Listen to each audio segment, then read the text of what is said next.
So before I go on to the Indian Navy, I just want to share a few words on India's maritime heritage.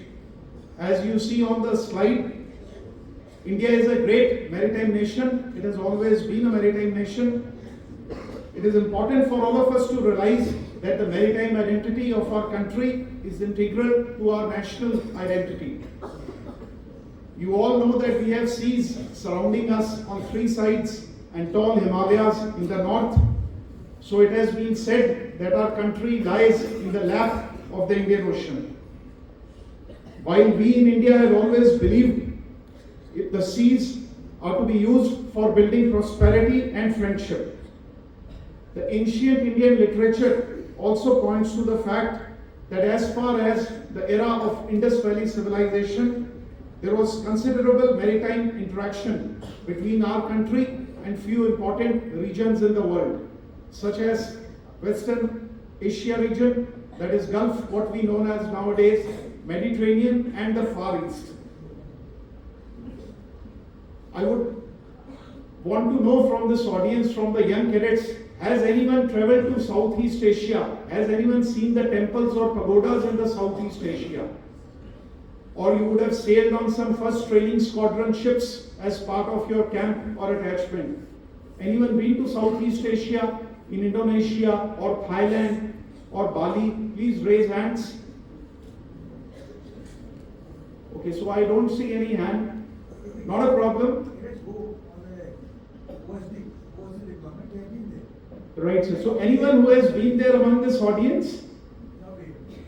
Not an issue. So I'm sure when you join Navy, you will definitely visit a lot of these places.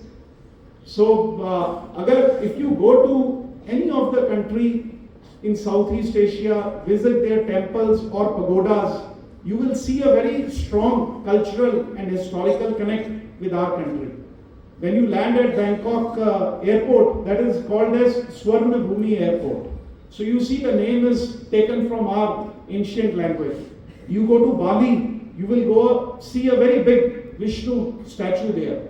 You go to Cambodia, you see the Angkor Wat temple there, which was again dedicated to Lord Vishnu. And now so what I want to tell you is that our cultural heritage has spread through the seas, through ancient time to these countries. When you go there, you spend some time there, you will realize how strong our cultural and historical connect is with that region. So this all was carried forward by Cheras, Pandyas and Cholas, and effect of these linkages are visible even today. And this provides us a very solid basis backing to have more and more friendship with these countries in that region. So this is all part of our maritime heritage. That is why I am taking some time. This slide depicts a certain photographs of the ships which were built in 19th century by master shipbuilders of Vadiyas who were based in Bombay.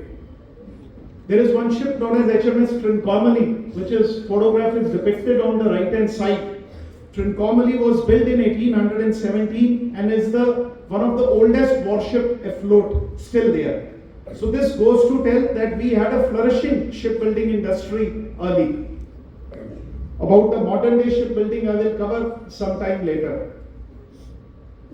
Before I kickstart the maritime geography of our country, can you hear me?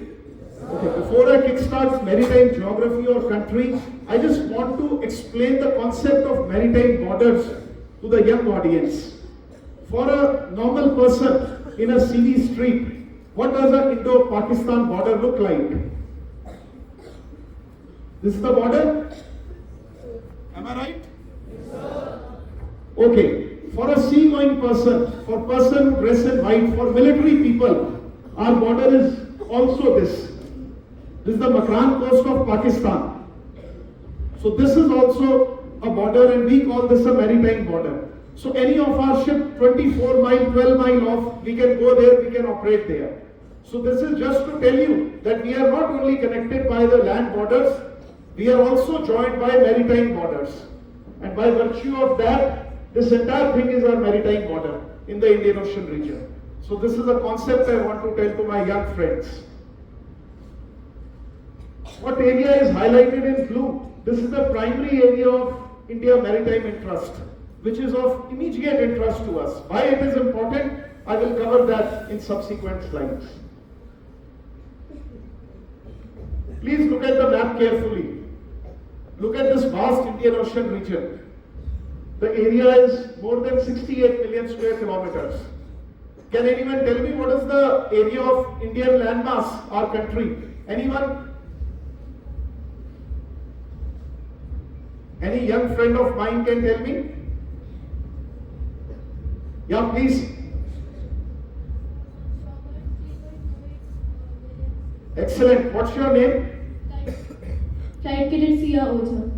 Excellent, Sia. Very well done. So our Indian landmass area is 3.287 million square kilometer, and the Indian Ocean region is 68 million square kilometer, more than this. So I just want to leave you with a question here, which I will cover later, that is it possible for one single navy to cover this entire area? Think about it. We will come to this answer later. Maritime India, we are blessed to have a beautiful maritime geography with us. Like I said earlier, 3 sides we are surrounded by seas. We have our coastline, which is more than 7,500 kilometers. We have more than 1,200 island territories, and there is something known as an exclusive economic zone, which is shaded in the blue color. This is the area where we have sovereign rights to exploit all living and non-living resources. So we are blessed to have this maritime geography. There are some countries which seas don't open to them. There are a lot of islands all around them. So they cannot freely go to the high seas. In our case, it is not a problem. We sail out from Visakhapatnam, for example. After 30 minutes, you are in international waters. You are in, open seas. So we are very lucky to have a good maritime geography. What is the importance of maritime domain? So this slide gives a slight, idea of why maritime domain is important to us. Sitting in Delhi, everywhere, maritime domain is very important.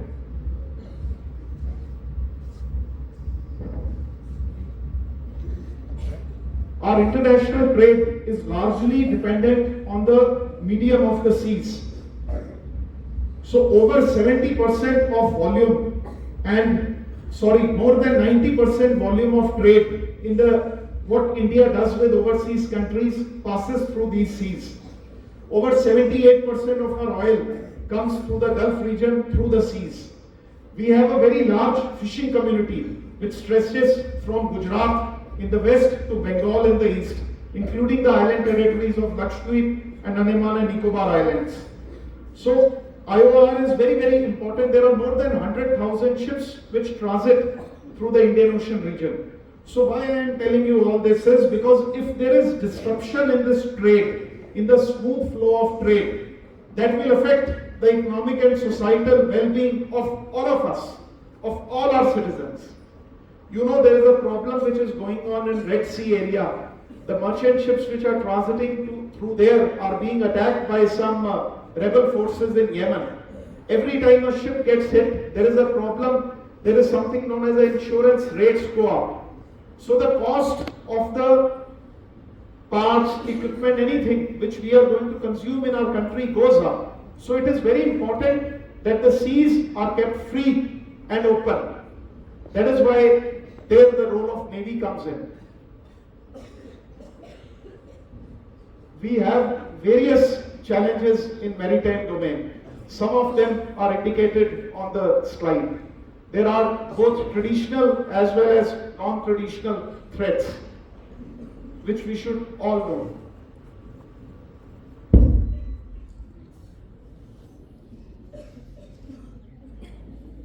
Dimensional maritime force. By three-dimension, I means we are capable of operating. You see in this slide, there is an aircraft, there is an aircraft carrier, and there is a submarine. So we are capable of operating on the surface. We can fly on top, and also below the surface, our submarines can operate. So that is how Indian Navy is a three-dimensional Navy. We are a highly professional force that has been continuously strengthening itself, and we have approximately 130 ships and almost 250 aircraft. What is we are all very proud of in Navy is that more than 90% of our ships are indigenously constructed. So there are total 66 ships which are on order by Indian Navy right now, out of which 64 are being made in India, which is a matter of pride for all of us. On this slide we can see two aircraft carrier. They are the largest warships in our inventory. They are capable of operating high-speed fighter aircraft. It's a pleasure to be on board, and I hope some of you are able to serve on these fine warships of India. It is very interesting. This is very powerful weapon what we have in our arsenal. We have all kind of military aircraft in Indian Navy. Like I said, we have fighter aircraft, we have surveillance aircraft, long-range surveillance aircraft, short-range surveillance aircraft, as well as helicopters which operate from sea, along with drones. Briefly, I will cover the roles of the Indian Navy. Indian Navy roles are divided into four parts. The first one, naturally, is the military. You all know the 1971 war with our sister services, Indian Army and Indian Air Force. We gave a compelling defeat to our enemy. In that, what Indian Navy did on the Western Front was it undertook raid on Karachi Harbour, destroyed a lot of their ships and infrastructure, and on the Eastern Front, that is East Pakistan, all the ports were blockaded. That time INS Vikrant, our aircraft carrier at that time, did a lot of air raids, and all small ships and barges were sunk in the harbour. We blocked the channels. So none of the Pakistani military people could escape from that area. So this is just to tell you, military role is the basic role of any armed forces.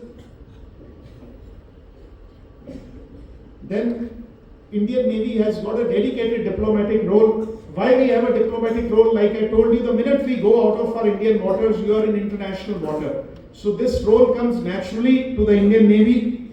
You know, seas are a huge place. I showed you on the first slide, no single navy can monitor or police the areas on its own. So it is very important that we need to cooperate, coordinate our actions with the navies of our friendly foreign countries. That is very important. So that takes us to various shores, various ports of our friendly foreign country abroad. We exercise with them, we interact with them, we communicate with them. This helps in building the interoperability. We exchange information with them. So at any given time, a lot of our ships are deployed in international waters and they enter these ports, foreign ports, frequently to take their fuel and ration. So that is how the diplomatic role of a ship comes to play. These are just some pictures when the ships go call on in the harbor. They do various activities. They engage with the military leadership, with the political leadership. They play a game of football. They interact, exchange the ideas, how to work together. We do a lot of training also during these visits. Sometimes we take some tips from them. At times the small little navies which are there in Indian Ocean region, we train them in basic small arms, boarding operations, etc. Coming next to the constabulary role of Indian Navy. This is the role for maintaining law and order at sea. It is surprising that in our country we did not have an anti-piracy bill. With a lot of effort, last year we passed the anti-piracy bill. We have one ship dedicatedly deployed in Gulf of Aden, and now with the increase in the situation there, with a lot of attacks happening, there are number of ships deployed there are in double digits now. So a lot of action is happening in those areas. You must have heard in the news recently that Indian Navy successfully thwarted a hijack attempt on this ship MV Leela Norfolk recently by our Marine Commandos. Indian Navy has got a lot of other roles, such as one is a benign role. You know, there is a ship which meets with the distress on high seas. Then we are supposed to do some search and rescue for that. Or fisherman is in distress, and there is a humanitarian assistance, disaster relief required in some countries which they may need, or a ship they need, then navies do respond. So that is the third role. of Indian Navy. We call it a benign role. This is a ship picture of MV Wakashio, through which there was a lot of leakage of fuel. So Indian Navy was deployed in Mauritius to support this, to support the government. During the testing times of COVID-19, we all know a lot of problems were faced, not only by India, but a lot of our friendly foreign countries in the Indian Ocean region. There was liquid medical oxygen which was required to be transferred. So any critical medical aid you will generally transport by sea, but some equipment you can by air, but certain equipment you cannot transport by air. So there were 10 Sagar missions conducted by Indian Navy. A lot of food, vaccines, medicines, liquid medical oxygen was transferred by Indian Navy to all the countries of interest. What I am told is that Navy's cumulative investment was close to 1 million man-hours, traversing to 50,000 nautical miles over 250 days at sea. Having seen these broad activities, you can surely agree with me that being in service, being in Navy, any service, it's a way of life. What we live there. This snapshot gives you what all we do in a day. These are the activities, images for our young friends. So probably I can take a liberty and exhort all of you to join Navy to see the world. This is our tagline for the young cadets to join the Navy. No offense to Army and Air Force, sir.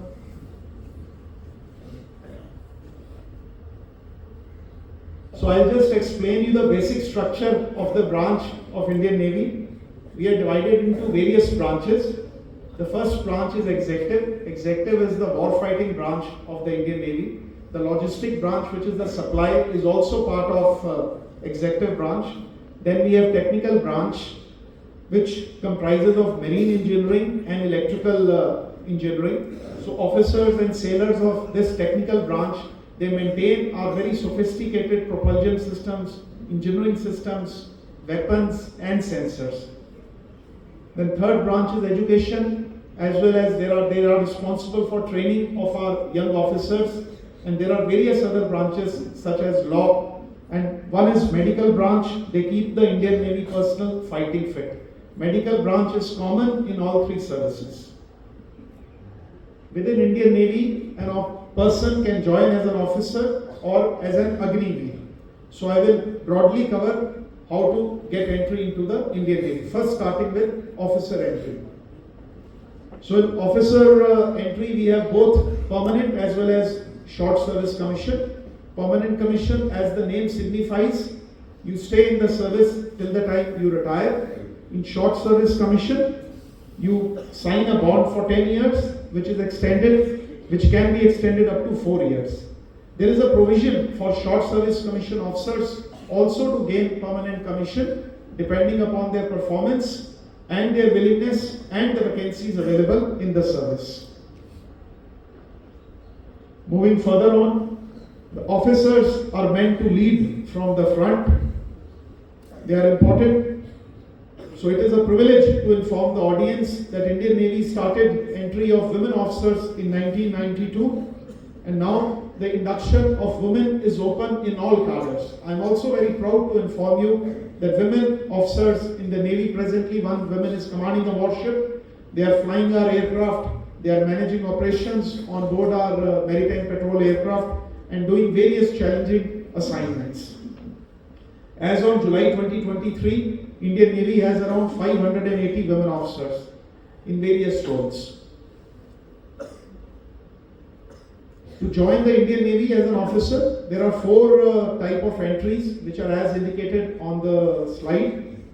Should you want to join after your 10+2, you can join NDA and Naval Academy, which is the first entry written there. Then there is a BTech cadet entry, which is again after 10+2. The training curriculum for both these, one, cadets from NDA go to NDA for 3 years, and the INA cadets go directly to Naval Academy for 4 years. After 3 years, NDA boys and girls also will join their counterparts in Indian Naval Academy. So both are permanent commission entries on top. Third is the Combined Defence Services examination through UPSC exam. This is after your graduation. Now, Indian Navy, almost all the branches, they require graduates to be qualified in a B.Tech degree. So that is important. Should someone want to join as CDS, he has to be qualified as an engineer from a civil college, and then he or she can give this exam. The first 3 exams are conducted by UPSC. Fourth is a short service commission. I will explain briefly about the entry procedure in subsequent slides. First, coming to the NDA and INA entry.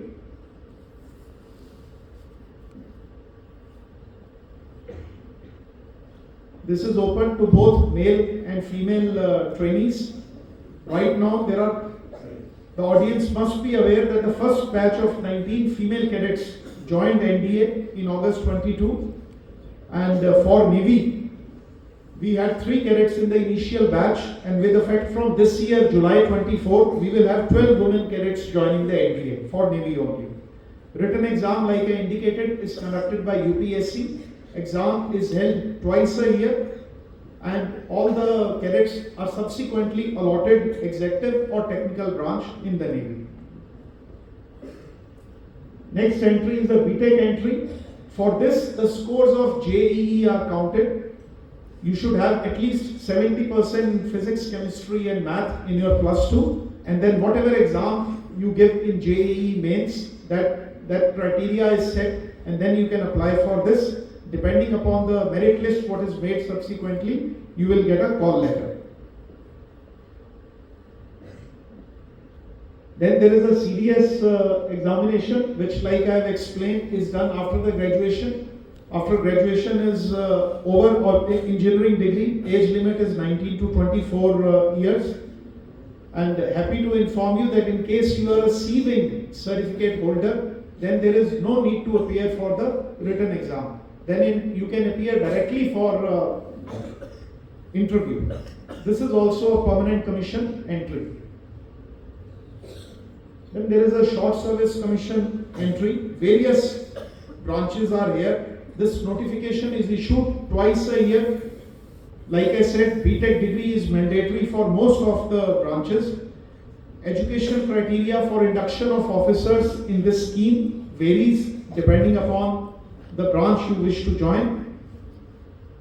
Shortlisting of candidates is generally carried out based on an online examination, which is called as INET, Indian Navy Entrance Test.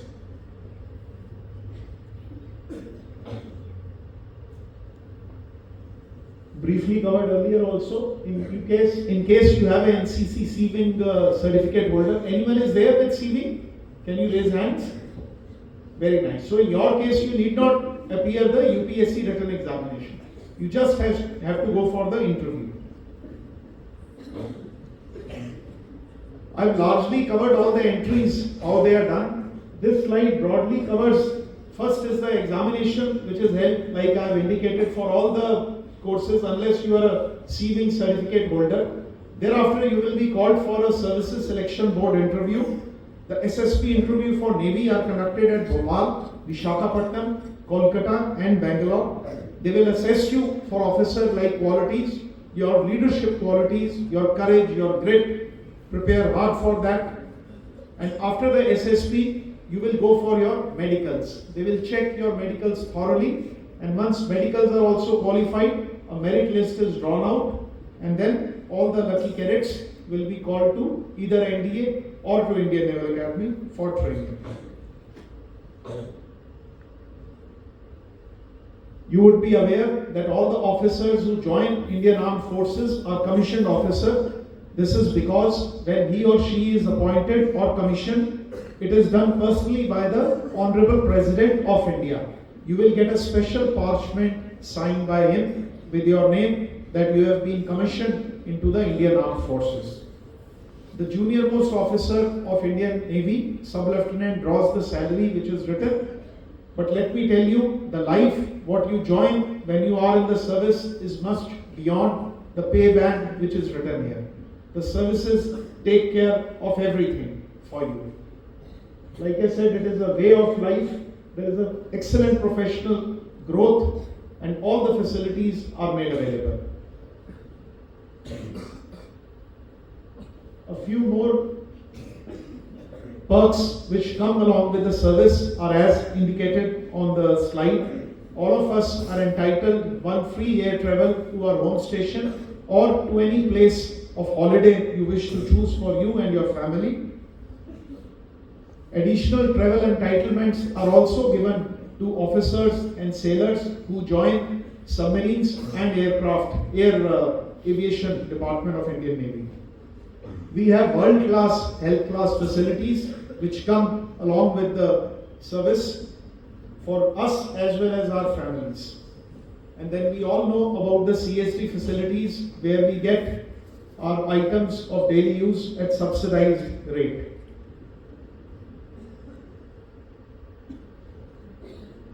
Just continuing with the perks and privileges of the services.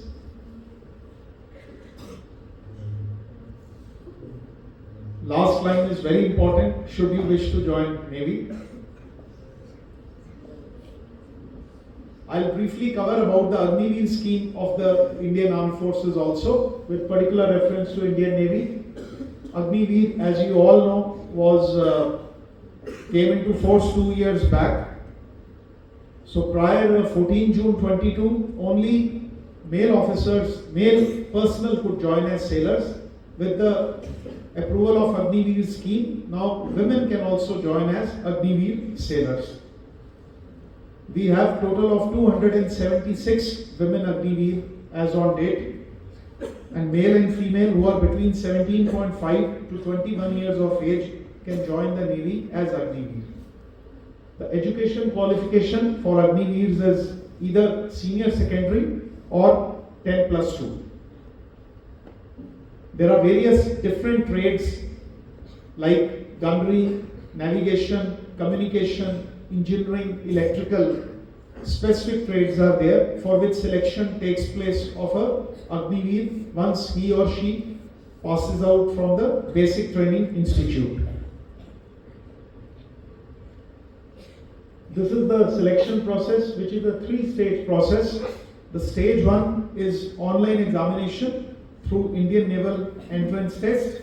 Stage 2 is a written examination, which is followed by physical and medical, the standards of which are as indicated on the screen. Similar to the officer entry, in case you are part of NCC, there are additional marks given for selection procedure for Agniveers.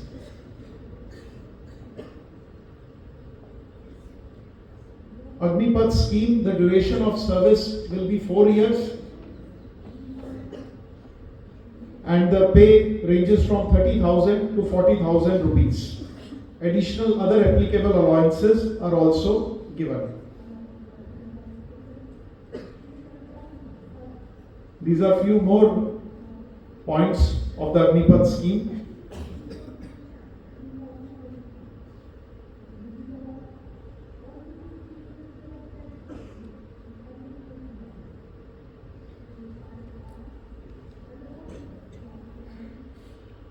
So all the information pertaining to various career opportunities in the Indian Navy are available on the website www.joinindiannavy.gov.in.